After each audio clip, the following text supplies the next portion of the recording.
bate-papo sério com você, sério. Bate-papo. Tivemos um papo super interessante.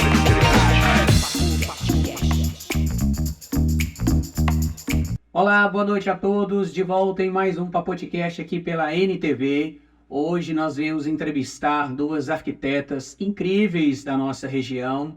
Virgínia, quando fala arquiteta é design de interiores, mas você é tão conhecida como arquiteta, eu vou deixar o povo continuar confundindo dessa forma. E a Frances, sua sócia, há quantos anos, Virgínia? 18 anos. 18 anos de história dentro da arquitetura da nossa região. Vamos bater um papo interessante. Seja bem-vinda também, Frances. Obrigada pelo convite, pela oportunidade. Olha só, nós vamos começar contando um pouco sobre a história de vocês. Como vocês começaram na arquitetura aqui em Patos de Minas. Bom, Dácio, eu comecei aqui, né, na arquitetura, um pouco antes da Virgínia. Pois é, as pessoas confundem isso, eles acham que a Virgínia conversou, não sei por quê, Virgínia, mas fala assim, não, é um escritório da Virgínia, tá, não sei o quê, e foi você que começou esse trabalho? Foi, eu comecei com a forma sozinha, né, e um ano depois, eu e a Virgínia já tínhamos um laço, né, de amizade e familiar, então a gente já tinha uma sintonia, e a Virgínia não morava aqui em Patos. E já chamava Fórmula na época? Sempre chamou Fórmula. Incrível. Sempre chamou Fórmula. E quando eu já estava com um ano de escritório, a Virgínia voltou para Patos, né? E aí então eu convidei para ela trabalhar comigo, porque a gente já tinha muitas trocas, né? Eu achei que isso ia compor, né? Que a gente poderia somar, né? Com certeza. E foi exatamente o que aconteceu, né, Frances? O que aconteceu, porque o escritório veio nessa dupla, né? Mas com uma sintonia antiga. Então ele começou era um formato novo, mas já era uma sintonia que já acontecia há muitos anos. Então foi um desenvolver, e eu falo que a nossa história é uma história muito bonita, porque a gente soube caminhar junto, né? E não fazer essa distinção, sabe, de função. Eu faço arquitetura, você faz design de interiores. Eu já percebi isso. Então foi muito bem entrelaçada. Eu quero comentar isso com você, Virgínia, porque essa é o grande diferencial de vocês. Essa pluralidade, você gosta muito de citar dessa forma, Sim. O trabalho que vocês fazem. Tanto que este é o primeiro programa, eu vou falando para os telespectadores, é o primeiro programa que nós gravamos dentro de do ambiente dos nossos entrevistados. Até isso mostra o quanto você, não dá, você tem que gravar aqui com a gente, tem um espaço, vai lá, dá uma olhada e tal. Eu acho isso incrível. Me fale sobre essa pluralidade, que significa o quê? Projetos diversos, a gente vai falar um pouco sobre cada um deles, mas é realmente incrível. Desde projetos voltados para a área de educação, moradia, entretenimento. É impressionante a quantidade de projetos que vocês desenvolveram nesses 18 anos, projetos dos mais diferentes tipos de clientes e segmentos. Sim. Dácio, primeiro nós te convidamos para vir aqui, porque aqui também é a nossa casa. Então, do dia a dia. Arquitetos, vocês... Né? Aqui é nosso lar também. Não é só nosso moram e trabalham aqui, realizando os sonhos de outras pessoas. Então, é um prazer recebê-los aqui. Imagina. E falar da nossa história, a Frances já falou muito bem, que é uma conexão muito grande, porque nós temos um laço familiar há muitos anos. Nós somos cunhadas. Ah, é? Não, aí. Eu já vim bater um papo com vocês deixam para contar isso? Não sabia. E a Frances fez arquitetura em Uberlândia e eu fiz design de interiores em Belo Horizonte. Mas durante o curso da Frances e o meu, nós participamos de projetos juntas antes de formar, andando em cidades diferentes. Então, mesmo caminhando em locais diferentes, a gente sempre estava junta na profissão também, mesmo estando longe fisicamente, mas unidas profissionalmente. Participamos de prêmios, né, Frances? Da DECA, foi uma fase muito legal e que a gente foi amadurecendo. Isso, né? logo no início? Não, isso durante a faculdade. A gente fazia faculdade. Entendi. Isso durante a faculdade. Então, isso foi muito legal. A Francis formou, foi para Brasília, eu formei, fui para Barcelona, fui fazendo uma pós-graduação, e a Francis depois voltou para Patos e abriu a Fórmula. Uhum. E aí eu tive a sorte de chegar com o escritório pronto. Já tava montadinho. Eu voltei, a Francis tinha feito nossa casinha, linda. Não era aqui, era em outro lugar, mas super linda também. E ali nós começamos. Um começo muito diferente do de hoje. Pois é, a Verdade. arquitetura mudou demais, né, Francis? Eu falo que nós colocamos tijolinho por tijolinho. A nossa estrada foi construída. E como foi esse começo? Porque, assim, mulheres na arquitetura, antigamente havia um preconceito até entre o mestre de obra, o pedreiro, a gente já conversou Na sobre verdade, isso. quando eu comecei, havia esse preconceito. Quando a gente chegava na obra, o pedreiro, eu escutei isso várias vezes, né? Quando eu chegava na obra, eu falava assim, "Ih, chegou." Então, isso, e a gente tinha que enfrentar isso de uma maneira leve, porque senão a gente desistia. Uhum. Então, Leve, mas tendo que cobrar, porque a Sim. cobrança que vocês faziam vem do cliente, né? Sim. O arquiteto não tem como, muitas vezes ele é mal interpretado pelo pedreiro, pelo mestre de obra, que é uma mão de obra indispensável e Claro. importantíssima para o Claro. sucesso do trabalho de vocês, né? mas como E hoje eles entenderam que o arquiteto valoriza, Fundamental. né, o trabalho desse profissional para se completar. O cliente quer o resultado final, mas para o resultado final esse caminho né? na verdade, teve esse desenvolvimento aí, não foi só da parte do pedreiro, né? Aqui também na cidade a gente já tinha alguns experientes, né? Mas do cliente entender a importância de ter um profissional na obra. Quando vocês começaram, o número de arquitetos na nossa cidade era muito pequeno. Muito pequeno, muito pequeno. Contava-se nos dedos. Era muito pequena e existia o preconceito, era do pedreiro, porque não era um hábito, Uhum. né? As pessoas contratarem um profissional. Era um serviço novo. Muitas famílias construíam, claro, né? Sempre construíram casa, mas não tinham o costume de ter um escritório de arquitetura, desenvolvendo um projeto, de pagar um profissional para isso. Antigamente, o engenheiro fazia os projetos e ali fazia um projeto. Então, eu acho que começar nessa época, mudando a mentalidade das pessoas, até que elas entenderam que um projeto de arquitetura era fundamental. Você citou a questão do engenheiro, mas é importante a gente falar também que hoje a engenharia e a arquitetura, elas se Caminham juntas, sempre. Essa composição. O arquiteto não tomou o lugar do engenheiro, pelo contrário, ele veio a somar, né? Sim. Por isso que eu falo que aqui a gente fez essa fusão, eu arquiteta, Virgínia design de interiores, isso veio complementar ainda mais as possibilidades que a gente tem de trabalho, né?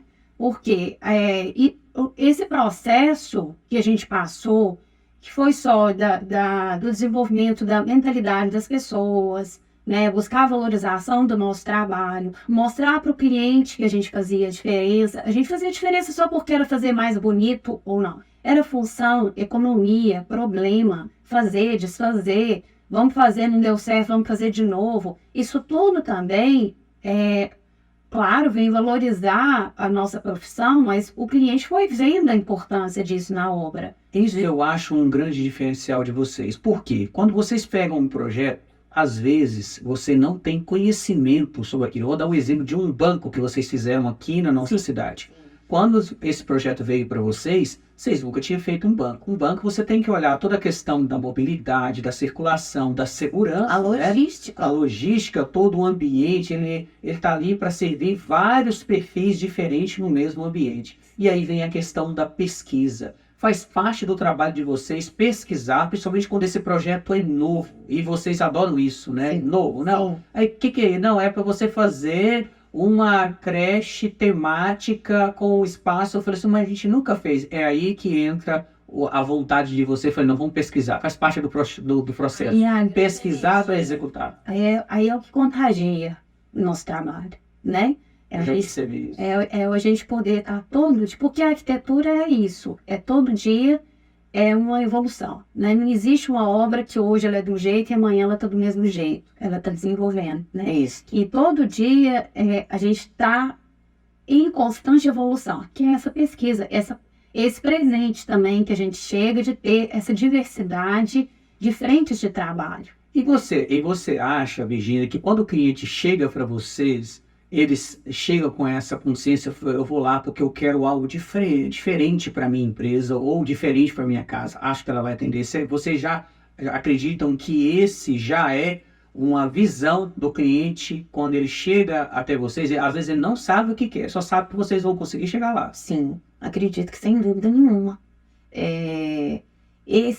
Hoje nós temos, quando você estava falando da pluralidade, que é uma palavra que eu acho que define o nosso escritório, porque nós aqui, nós trabalhamos desde um consultório médico a uma casa na fazenda de quase 600 metros quadrados. Eu vou pedir que a O mesmo- produção mostre casos que eu tentei, eu falei assim, eu preciso das imagens desse projeto de vocês. A gente tem que ver, porque tem clientes que talvez, mas graças ao bom relacionamento de vocês, a gente conseguiu essas imagens durante esse bate-papo. Eu vou pedir que a produção coloque essas imagens. Sim, não, é legal mostrar. É lógico. Não, e aí tem projetos que em 3D você fica confuso, mas está pronto? Não, isso é só um projeto. Sim. Tamanho realismo. É verdade. Hoje nós temos essa ferramenta, né? Que é maravilhosa. Que eu acho incrível. Muitas Sim. vezes é ali que o cliente decide, é isso que eu quero. Ou até mesmo falar assim, não, isso aqui não vai funcionar. A gente caminha dentro do escritório sem falar, nós somos especialistas nisso ou naquilo. É uma coisa que eu e a França, a gente sempre tem essa conversa. A gente quer saber fazer de tudo um pouco. E o que a gente ainda não domina, vamos aprender. Já teve algum projeto que chegou aqui e você falou assim, ó, acho que a gente não consegue fazer. Já teve. Não, É. não, E aí? não. Os desafios são maravilhosos, né? Não, eu vou citar alguns Os aqui. desafios são incríveis. E aí? A gente perde a noite de sono, a gente busca referências, parceiros, nós temos grandes parceiros que nos ajudam a trazer material, um produto para aquilo. E vocês Então- trabalham fora daqui, quando de repente vocês estão desenvolvendo um projeto e a ideia surge 9 horas da noite e cada um está na sua casa e você WhatsApp. liga para assim, tive uma ideia sobre aquela... Escutando.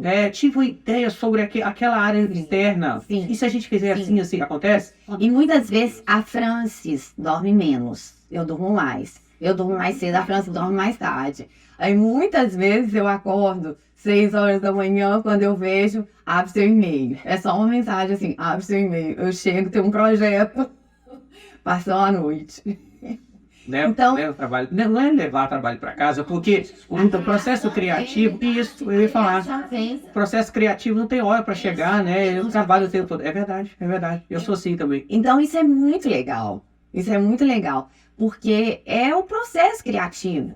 Tem dia que nós duas sentamos aqui, cada um no computador, e o França, olha, eu pensei nisso, e a gente vai, ela vai, aí eu levanto, vou lá pra fora, ela senta, a gente fica revezando cadeira. E as coisas, às vezes, não chegam no resultado que a gente está buscando. E, de madrugada, aquele resultado vem. Na verdade é o seguinte, essa é a grande magia da arquitetura e do design.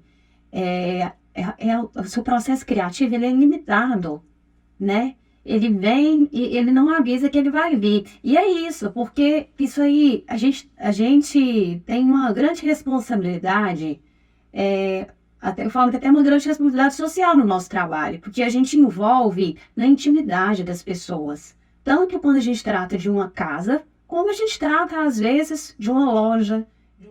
Ou até mesmo um quarto de bebê, igual você citou pra gente. Que então a gente entra na intimidade das pessoas, seja profissional ou pessoal. E a gente tem que ter muito cuidado com isso, porque a gente está em todos os momentos, de toda essa diversidade de trabalho, a gente está realizando o sonho.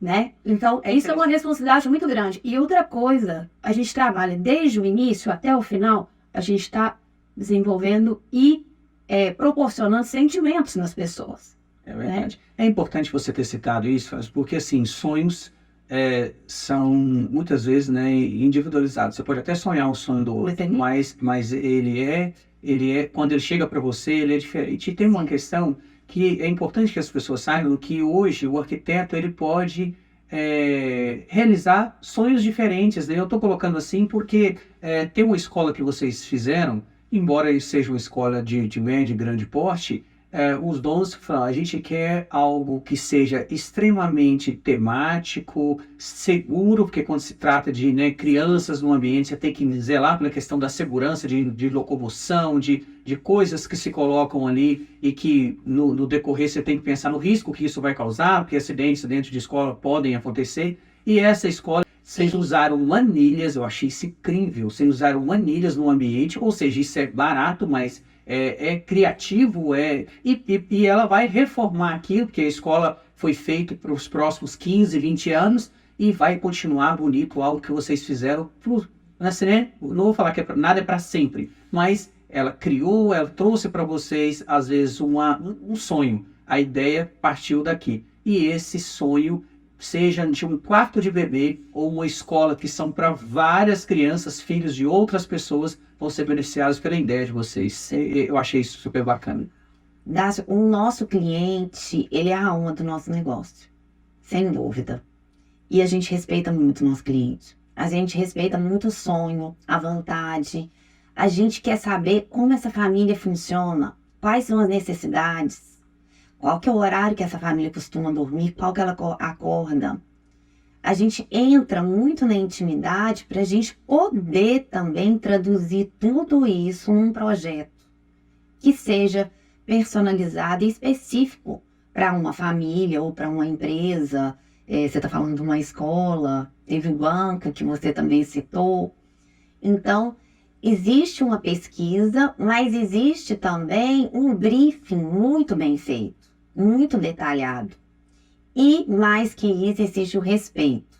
O respeito pelo nosso cliente, o respeito pelo sonho do nosso cliente. Eu já percebi que quando você fala de família, você cita muito família, porque vocês já atenderam aqui, às vezes, o pai, os 2 filhos, e agora lá vem, estou entregando a idade de vocês, né? Quando ele fala que... Mas a gente adora falar disso. Adoro. Eu falo disso, assim, com o coração muito grato. Porque a gente brinca. Já atendemos o pai e a mãe, os filhos agora estão casando, nós estamos fazendo as casas dos filhos. Então a gente tem uma história, a gente cria uma história, a gente cria um vínculo com os nossos clientes. Isso é um carinho muito grande, isso é uma realização também, para mim, muito grande. Eu não vejo uma forma de trabalhar se não for dessa maneira. Francis, quando vocês começaram, o projeto era feito já era no AutoCAD, não era na prancheta. O que mudou hoje do processo criativo em se tratando de designer? E como as redes sociais somaram dentro de um escritório de arquitetura? Dácio, eu acho assim, o processo criativo, ele não mudou. Porque o processo criativo, ele é pessoal, né? Ele é emoção. Então, eu acho que ele não mudou. O que mudou foi a forma de expressar para o cliente com que isso, para a gente apresentar isso para o cliente. Porque quando a gente começou, não existia preocupação com rede social, postar projeto. Geralmente você fazia um projeto que envia o dono da casa. E a gente tinha que fazer uma força muito grande para interpretar aquilo para o cliente, né? Às vezes a gente não conseguia interpretar por completo todos os materiais, todas as possibilidades. E aí vocês, a imagem 3D, os vídeos 3D, ajudaram mudou demais. completamente, né, o cenário. Mudou o processo. Não o processo criativo que eu falo é assim, toda a idealizar um projeto é pessoal. Aquilo que vocês já enxergavam, o seu cliente não enxergava, agora você consegue mostrar. Isso. A gente mostra hoje de uma forma diferente. E outra coisa que é muito importante e que foi assim, essa questão das redes sociais hoje. A gente não tinha isso. Hoje você posta um projeto, todo mundo vê, né? Todo mundo fala, eu vi um projeto seu, nossa, que legal ver um projeto seu, uma pessoa de um outro país faz um contato com você, uma pessoa de outra cidade, e aí vem a questão da fidelidade, né, dos nossos clientes. disso aí que a Virgínia veio, que a gente cria esse vínculo, porque a gente começou o cliente realmente confiando no nosso trabalho, né, no boca a boca, Nós construímos uma história. as No coisas eram boca. concretas, né? Hoje, não, então veio somar, claro que veio somar, né? Mas a nossa construção, Contato, esse vocês não deixaram. e a gente não dispensa o contato, não, de forma nenhuma. É muito importante esse contato com o cliente aqui. Né? Com o cliente e mudando um pouquinho, talvez, entrando assim, e na obra, né, Franz? A gente adora ir para a obra. A gente adora ir lá ver o que está acontecendo, solucionar os problemas. Então, a gente vende o projeto, mas a gente quer acompanhar como que ele está sendo executado. A gente quer ajudar a solucionar. Tem um imprevisto, vamos resolver, sabe? Vão perceber antes que venha virar um prejuízo ou um grande problema, que isso tudo acontece em É obra. verdade. Se A você. pessoa interpreta errado. Exato. Às vezes você projeta e de repente o mestre de obra interpretou ou deixou de fazer ou e desmanchar. É o custo. Sim. Agora deixa eu te falar, como que funciona isso na prática? Você desenvolveu um projeto, está lá para ser executado, existe um custo do projeto e um custo do projeto acompanhado por vocês? Sim, são custos diferentes. Entendi. São custos diferentes. E como que Nossa, vocês precificam isso? Falam, ó, eu vou acompanhar em tempo necessário. Porque às vezes o mestre de obra vai te chamar vocês lá 2 vezes. Porque às vezes, conforme o mestre de obra, é todo dia te ligando. Tá? Gosta muito da a obra gente também, dá a uma- necessidade dela, né? Isso. Nós temos muita flexibilidade com isso. A gente deixa o cliente, e muitas vezes a gente tem essa conversa muito aberta com eles. Vocês podem nos contratar para fazer esse acompanhamento no momento que vocês acharem que realmente precisa. E no momento que vocês acharem que não precisa, a gente suspende. Ah, então tem isso também. Às vezes eles te contratam e você vai acompanhar no momento de Esses acabamento, por próximos exemplo. 3 meses, realmente eu queria que vocês estivessem lá. Entendi. Porque a gente faz assim, o nosso acompanhamento é semanal. Uma vez por semana, a gente tem uma hora marcada que a gente vai naquela obra, alinhar tudo com o pedreiro, com o mestre de obra, esclarecer dúvida com pessoas externas que vão estar indo ali. Então, a gente tem esse cronograma para o acompanhamento. Só que a gente deixa o cliente muito, muito livre para ele escolher e definir um momento. Porque tem obra que tem um mestre de obra que é maravilhoso, que lê o projeto, que sabe esclarecer as coisas, que descomplicado. Ele te liga, ele resolve, e a gente vê que não tem essa necessidade, que a obra anda sozinha mesmo. Outras obras já não tem tanto esse andar sozinho, sabe? Precisa mais do nosso olhar. e não é muito do momento também da obra, né? Tem um determinado momento da obra que a gente não precisa estar indo lá. E tem um momento da obra. Na fase de acabamento, é primordial. isso que eu ia perguntar, porque a escolha essencial. dos materiais, o cliente está confuso, o mestre de obra, porque hoje, na fase de acabamento, existe, porque é o especialista do especialista, né? Aquele que é só para assentar o piso, Sim. o outro que é só para assentar a pedra, o outro só dos armários, o outro só da persiana, o outro da parte Que faz rejunte. de rejunte. E aí você começa, fora as partes de acabamento fino, revestimento de parede, pintura diferente, pintura fina tal, e escolha da iluminação, instalação dessa iluminação. É uma série de informações que, conforme a obra, até o arquiteto, se ele não olhar, fala assim, deixa eu ver o que que nós projetamos para cá. Ok, é Claro. isso que a gente quer. Porque vocês, no caso, são muitas obras Sim. sendo tocadas. Sim. O profissional está lá, mas a complexidade de uma obra, né, depende também, lógico, da obra. Mas em que momento vocês acham que houve uma mudança? E aí eu vou citar a questão da pandemia. A pandemia realmente trouxe uma mudança? E se a gente não der tempo de terminar essa pergunta, a gente vai chamar o intervalo e continuamos no segundo bloco, sim. mas já pode falar. A pandemia é um tema excelente, porque foi um momento dificílimo para todos, claro, né? A gente não precisa nem falar isso, mas aqui no escritório foi um momento de muita produção. A discussão não parou. A gente vivia aquela pressão de estarmos vivendo a pandemia, mas, por outro lado, com muito trabalho, uma demanda muito aumentada e uma demanda diferente, porque nós começamos a fazer vários projetos rurais. para fazenda, para sítio, casa de campo. E foi ótimo. Na sua opinião, você acha que este momento foi um momento que as pessoas conseguiram parar e pensar mais no ambiente onde mora? Ou elas decidiram, pensaram que o momento que o mundo estava passando, ela precisava pensar mais em si? O que você acha que fez com que a pandemia dividisse, né, fosse um divisor de águas dentro da arquitetura e da construção, desde os projetos pequenos? Tem gente que ficou em home office e ele falou, eu vou reformar esse local de trabalho. E ele continua lá até hoje. Sim. A pandemia, ela trouxe um novo olhar, né? Não só para o morar, mas para o morar, para o trabalhar, até para o lazer também, né? Porque o lazer passou a não ser tão coletivo. Então, a pandemia, nós tivemos, claro, né? É muito triste, muitas perdas, mas a pandemia mudou, né? Esse olhar de uma forma geral. É verdade. Né? A valorização aí do seu espaço, do seu bem-estar, né? Já que estava todo mundo procurando alguma forma de estar bem, né? Então, a pandemia trouxe muito, e isso se manteve. Eu acho que essa valorização aí de estar morando em um local onde você realmente se sinta pertencente, né? Essa questão aí do trabalho online, que aí veio todo mundo ter um escritório em casa, né? É verdade. Mudou e isso não voltou. É verdade. Eu vou Né? Eu vou chamar um intervalo e você citou rapidamente aqui a questão das obras rurais, né? As obras, Sim, as casas de sim, campo, sim. feitas em chácara, em fazenda, em sítio. Sim. Nós vamos chamar um intervalo, voltamos já, vamos tratar desse tema no segundo bloco. Voltamos já. Bate-papo.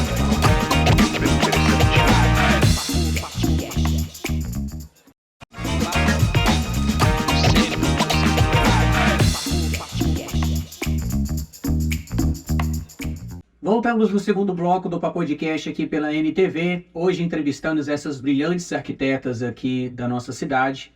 E o segundo bloco volta com café. Olha o capricho dessas mulheres. Vou pedir para a câmera focar esses biscoitinhos aqui.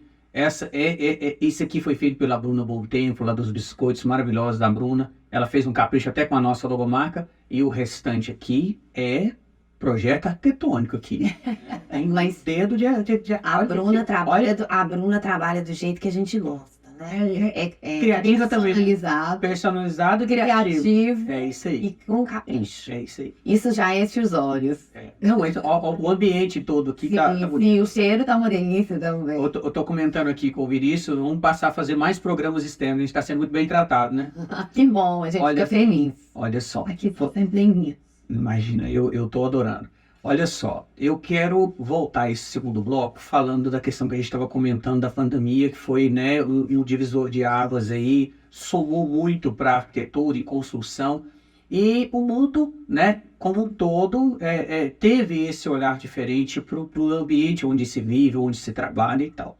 Vamos continuar dentro dessa linha, depois nós vamos falar dessa questão da importância que o arquiteto traz para tornar aquele ambiente funcional, não só visando a beleza. Porque muitos, quando contratam um arquiteto, falam, não, o arquiteto é caro, mas saber que depois daquela obra pronta, aquela cama vai caber naquele ambiente, aquela cozinha foi planejada de forma integrada, aquela área de lazer foi pensada porque a família se locomove naquele ambiente, foi o que a Virginia comentou no primeiro bloco, falando dessa questão de entender o funcionamento e a circulação da família ali naquele ambiente, porque tem famílias que projetam uma casa grande, onde visita-se alguns parentes e outros gostam de receber pessoas, entender essa diferença de cada um e projetar de acordo com a necessidade e a vontade de cada um dos clientes. Então, vai lá, vou deixar você, Virginia, falar sobre isso. Nós vamos voltar na pandemia, né?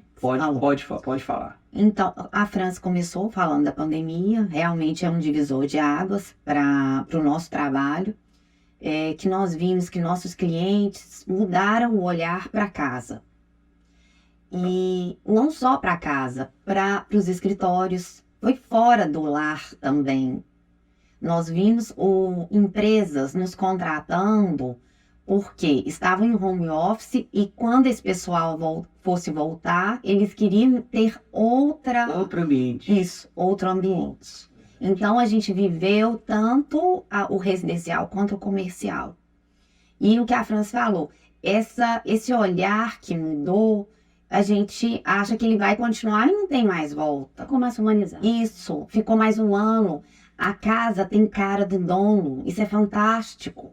A casa não tem cara de casa de revista. Virgínia, essa questão que você falou da empresa é muito interessante. Eu vi isso acontecer na época, eu estava em Brasília. Olha, eu vou contar essa história aqui, porque tem tudo a ver com o trabalho de vocês. Eu atendia um escritório de arquitetura que atendia o Instituto Área. O Instituto Área era a maior escola de especialização em odontologia do Centro-Oeste. Hoje é um sucesso. Eles se tornaram, já era uma escola em ascensão, um curso de pós-graduação em ascensão, e a doutora Daniela, que era dona dessa clínica, decidiu reformar e preparar o ambiente para o retorno dos alunos. Não sabia nem quando seria, porque a odontologia fechou, parou tudo, né, toda a parte de educação parou, e eles fizeram exatamente. Engraçado que eu estou falando disso em Brasília, com outro cenário. Aqui, essas empresas que vocês atendem também preocuparam com isso, e boa parte delas são empresas de agronegócio. Aquela empresa estava parada, falou assim, eu vou fazer diferente. Essa escola em si cresceu quando voltou. Por quê? Ela decidiu investir no momento que é de total incerteza. Não sabia se o retorno daqueles alunos seria 2, 3 meses depois ou depois de um ano. Mas não, eu vou me preparar para um novo ambiente. Alguma coisa vai mudar. A visão que ela tinha foi a visão que os seus clientes também tiveram. Incrível. Nós fizemos, dentre isso que nós já falamos, das casas de fazenda, que foi uma delícia fazê-las. Porque a gente pôde sonhar muito, criar muito, fizemos casas enormes e fizemos casas pequenas também, mas todas com muito amor, com muito carinho, com muito sonho, porque era um momento que todos queríamos um pouco de liberdade, pois estávamos todos presos. E no campo a gente via essa liberdade com mais facilidade, E né? o que esses clientes buscavam ao desenvolver uma casa de família? O que eles pediam? A princípio, todos pensavam que ia morar lá. Todos Ninguém sabia, né, o que ia acontecer. Idos para esse local. Depois a gente viu que isso realmente não aconteceu. Mas estão usufruindo muito mais do campo do que antes da pandemia. Todos, eu não vejo ninguém falar que arrependeu de ter feito uma casa na fazenda. Eles falam assim, como a gente não viu isso antes? Entendeu? Então, eu vi que esse morar na fazenda realmente foi uma coisa que não foi viável. E na nossa região, final de semana, é na chácara, na fazenda. Você já passou aqui na Sim. avenida no domingo, 2 horas da tarde? Não tem ninguém. Não tem nada, o povo. E não é que tá em casa, não. Eles estão nos sítios em volta. Sim. Olha no lugar de um alto do morro, assim, 8 horas da noite no sábado, pra você ver. Aí você vê que a cidade tá lá na fazenda, tá nas chácaras em volta. E as empresas, que foi muito legal, nós fizemos muita área de convivência, melhoramos áreas de convivência, criamos espaços novos de descanso, de interação, dos intervalos de trabalho, entendeu? Eu acho que as empresas também tiveram esse olhar mais humano, né, Fim? Porque viram a fragilidade. Tiveram tempo também, né, Franz? Tiveram tempo para fazer essa avaliação, Essa análise. enxergar essa necessidade e repensar. Todo mundo repensou a vida, concorda? Todo mundo repensou. Falei, gente, quando isso acabar, e vai acabar, eu lembro de um dia o programa do Tomar esse cafezinho. William Bonner comentando, o desespero das pessoas era tão grande que ele abriu o programa e falou assim, calma, só isso. Porque parecia não, e foi, né, algo muito assustador. Esses projetos de fazenda, a gente está falando de fazenda, mas casa de campo, eu perguntei para a Virgínia, mas vou deixar você concluir. O que os clientes mais buscavam? Vou insistir na pergunta. Eu estou colocando porque, assim, são fazendas em posições diferentes. Tem lugar que tem água para você trabalhar, tem lugar que tem arvoredo, tem lugar que fica no alto do morro, outro lugar está no meio do abaixada e tal, mas algo comum entre todos.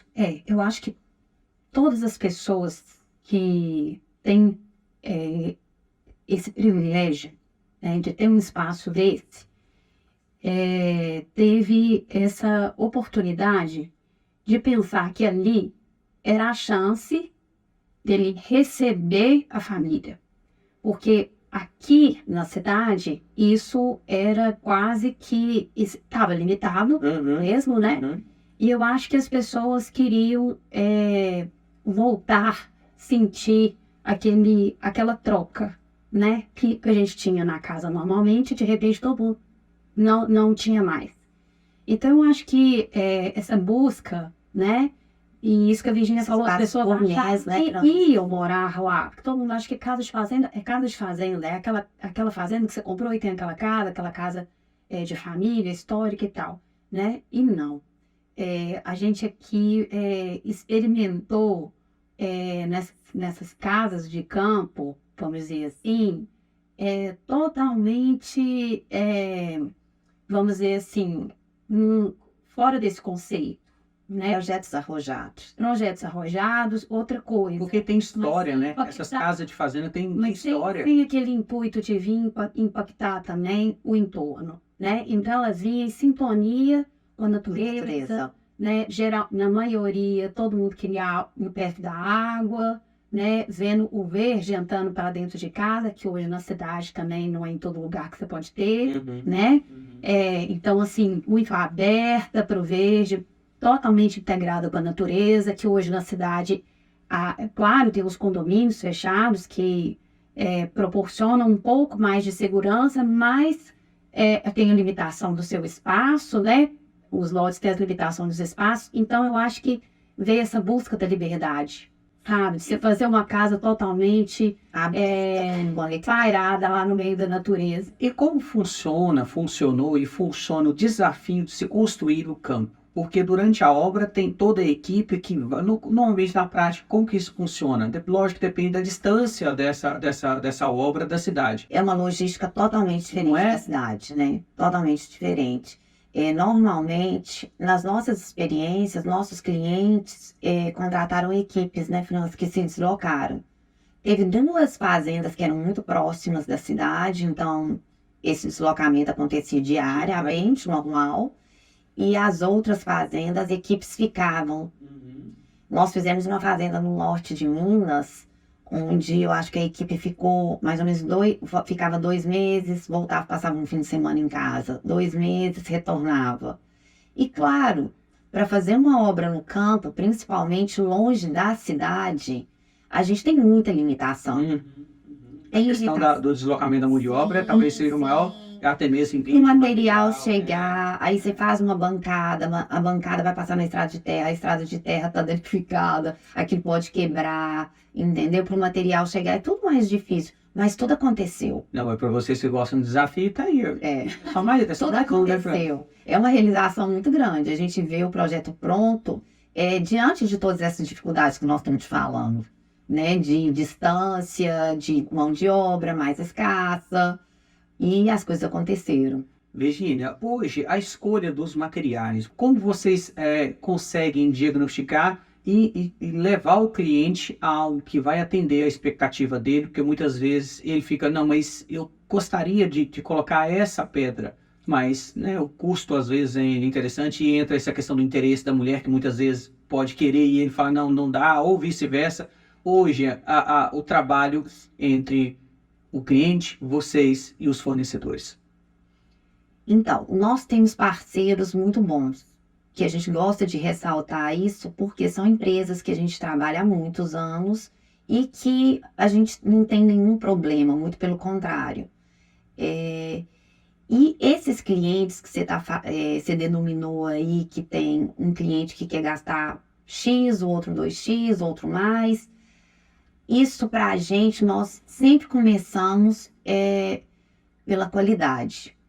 Porque não é porque é mais barato que nós vamos deixar cair na qualidade. A gente sempre tenta explanar isso para o cliente. É possível bom e barato numa construção de médio porte? Sim, às vezes nós temos, as empresas fazem promoções, fim do mês, querem vender, terminar o estoque, faz uma promoção de material de qualidade, cai muito no valor. Isso.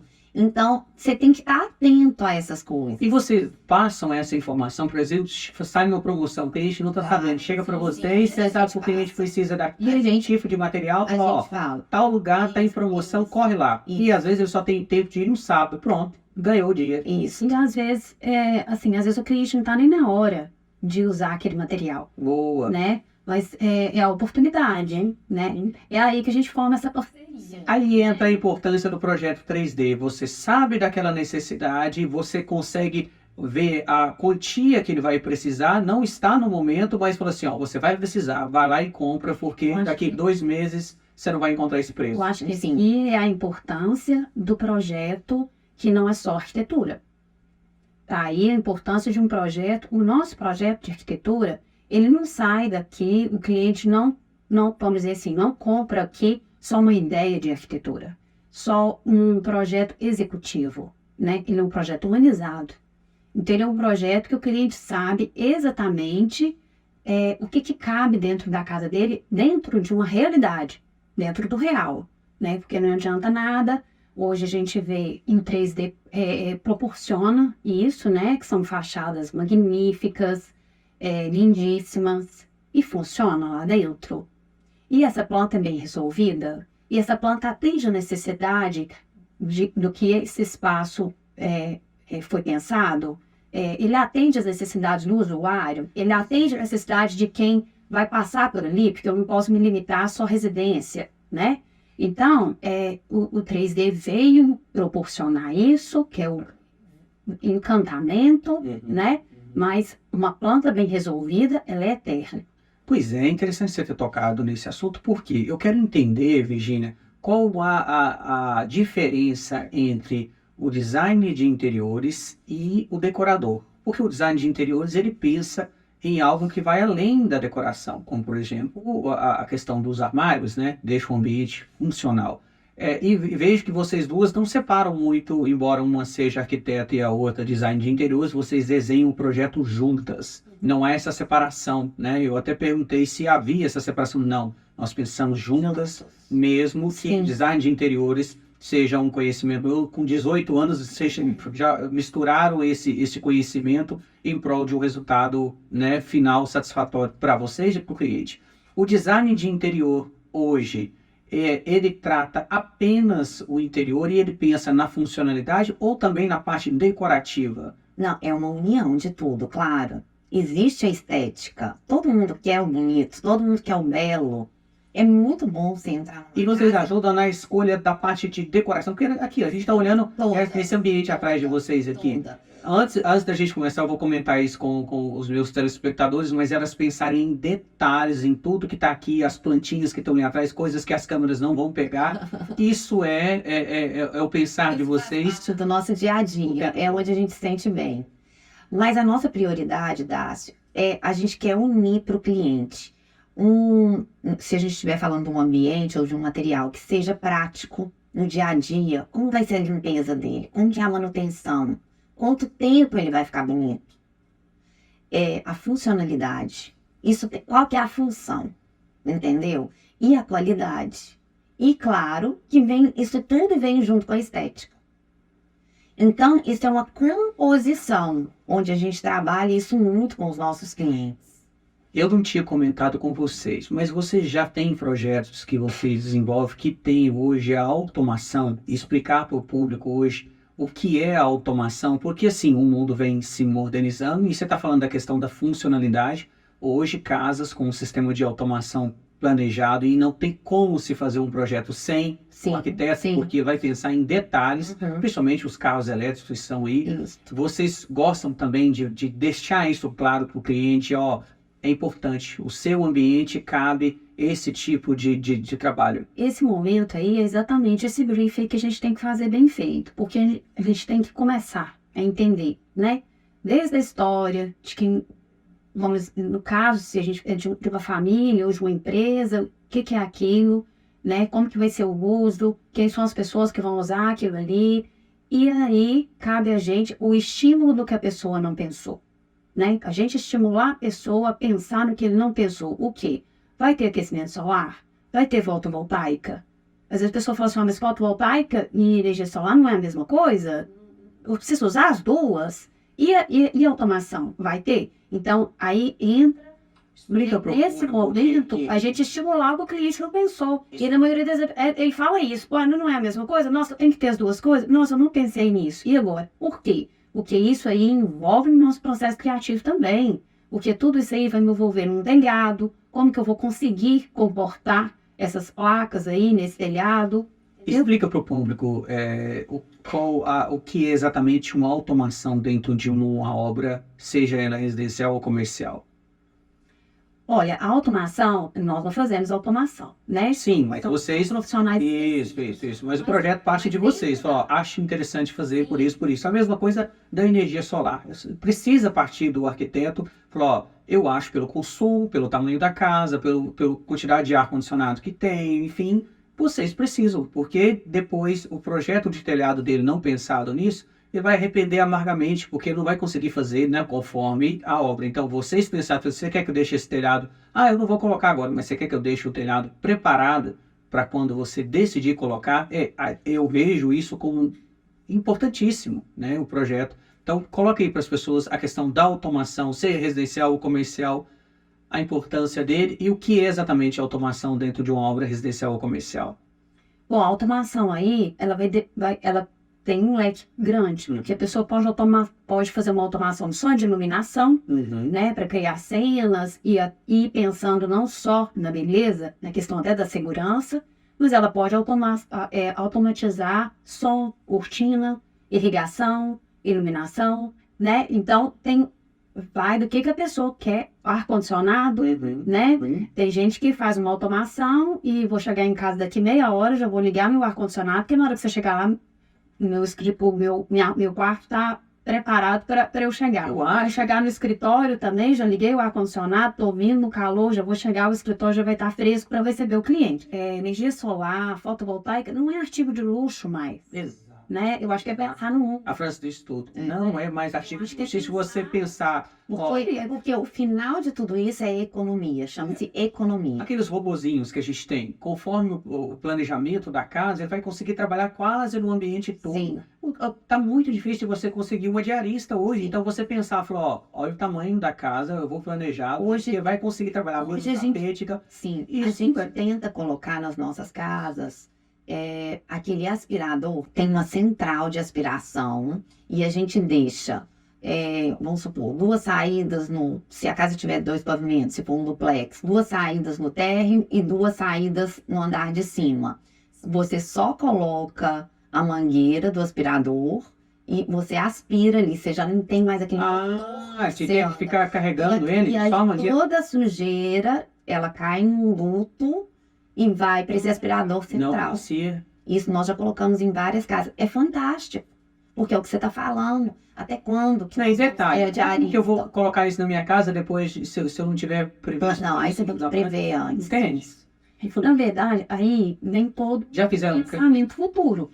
casas com ponto de energia elétrica? Já o pessoal já está pedindo. O carro? Pra carregar o carro? Sim. Olha aí. Sim. É isso, né? Sim. Isso é o futuro, né? Porque a gente tem a nossa função é enxergar um pouco além, né? Igual o cliente chega, ele sabe que ele quer, o que ele quer, sim. Eu quero uma casa assim, ou eu quero um espaço, né, que seja aí uma empresa, uma loja, um escritório, um consultório. Todo mundo sabe que quer uma coisa que atenda, bonita e tudo, tá?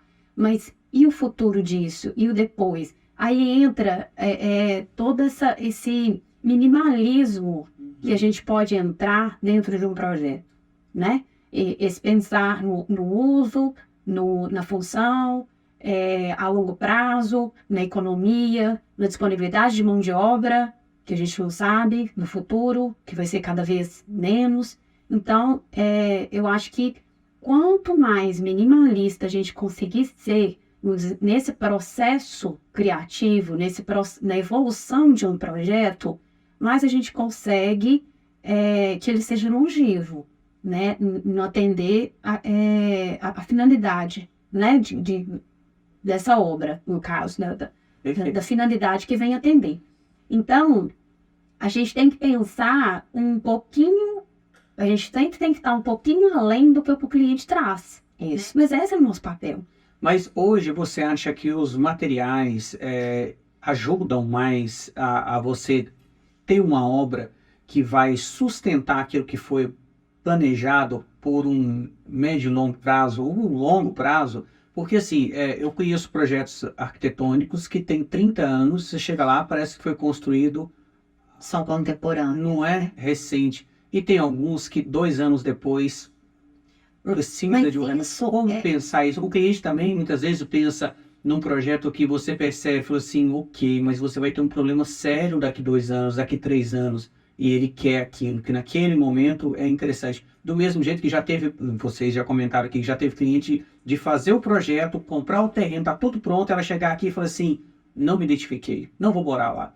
Mas tá pronto, falei, não sei, eu vou comprar o terreno em outro lugar, não me identifico com aquele bairro, e lá eu não vou. Imagina o desafio do arquiteto, tá bom, vamos começar tudo de novo. E aonde é? Duas casas distintas. Não sei, só sei que pra lá eu não vou. Né? Mas isso de material, isso você está falando de um projeto, de uma casa, se é eterno, quanto tempo que vai durar, se ela vai ser contemporânea, se ela é de moda. No nosso entendimento, uma casa nunca pode ser de moda, porque modismo cansa, passa. Numa casa, a gente tem que ter materiais que sejam eternos. Além da praticidade, que nós estamos falando da manutenção, mas existe essa preocupação com a estética, mas que seja eterno. Porque você não vai... Ninguém sabe o dia da manhã, um dia pode querer vender, né? Isso. Né, Fran? Você não vai trocar de casa, você não vai trocar o revestimento da sua casa de 3 em 3 anos. Ninguém quer isso. Né? Ninguém está construindo para isso. Então, para uma casa ser eterna, depende muito da escolha do material. Hoje, você pode escolher um material que você vai entrar na casa daqui a 20 anos e falar que legal, que casa bacana. Meninas, nós estamos chegando no final do programa. Eu gostaria que vocês deixassem uma frase de cada um aqui, direcionada ao nosso público, aos clientes que estão com vocês há muitos anos, aqueles que querem vir e procurar pelo trabalho incrível que vocês fazem. Você, Virginia, primeiro. Eu gosto muito de citar uma frase do Gustavo Pena, que é um arquiteto que a gente admira muito, e ele fala que nós temos que ter os pés no chão, os olhos no horizonte e a cabeça nas estrelas. Porque os pés no chão são para a gente estar fincado no solo, ver a realidade, o que é possível ser feito, como viabilizar as coisas. O olhar no horizonte é qual rumo que eu vou tomar, qual direção dentro do briefing desse cliente, como eu posso atender. E a cabeça nas estrelas, porque a gente sempre tem que sonhar, né? Para criar, a gente sempre tem que O sonhar. processo criativo começa nos sonhos. É, né? isso mesmo. E você? Bom, primeiro eu queria agradecer, né, você, Das, pelo convite, pela oportunidade. Para nós da Forma Arquitetura, foi um prazer muito grande poder estar aqui. E aqui eu acho que uma mensagem assim, que resume um pouco do que a gente teve a oportunidade desse bate-papo, é que a arquitetura não é só para ser vista, né? A arquitetura é para ela ser vivida. Então, essa é uma frase também do Paulo Mendes da Rocha. Tive a oportunidade de estar com ele no congresso quando eu ainda era estudante. Então, um grande inspirador. E eu acho que é isso aí, né? Eu acho que essa frase traduz um pouco do meu início e do hoje. A arquitetura, ela está presente no nosso dia a dia, né? Por onde a gente circula, onde a gente mora, onde estuda, onde trabalha. E ela humaniza, ela facilita, ela esclarece, ela encanta, né? E cria histórias. E embeleza muitos momentos, né? Sim. É isso. E gratidão ao grande arquiteto do universo. Isso mesmo. Obrigado demais por participar do nosso programa. Eu espero convidá-las, não sei quando, mas preciso tê-las. Adoramos. Elas ficaram nervosas, falaram assim, encerrado, falaram assim, não, nós vamos bater papo, né? O programa chama Papo de Queixo porque é um bate-papo. Foi extremamente esclarecedor, descontraído, Obrigado pelo café, lindo, tudo. Que isso, um prazer. Agradeço. Mas é você que nos deixou muita vontade também. Foi uma troca aqui, maravilhosa. Muito bom. Voltamos na próxima quinta-feira com mais um podcast aqui pela NTV. Um grande abraço a todos, ficam com Deus, até lá. Vamos bater um papo. Quero ter um bate-papo sério com você, sério com você. Bate-papo. Queremos um papo interessante.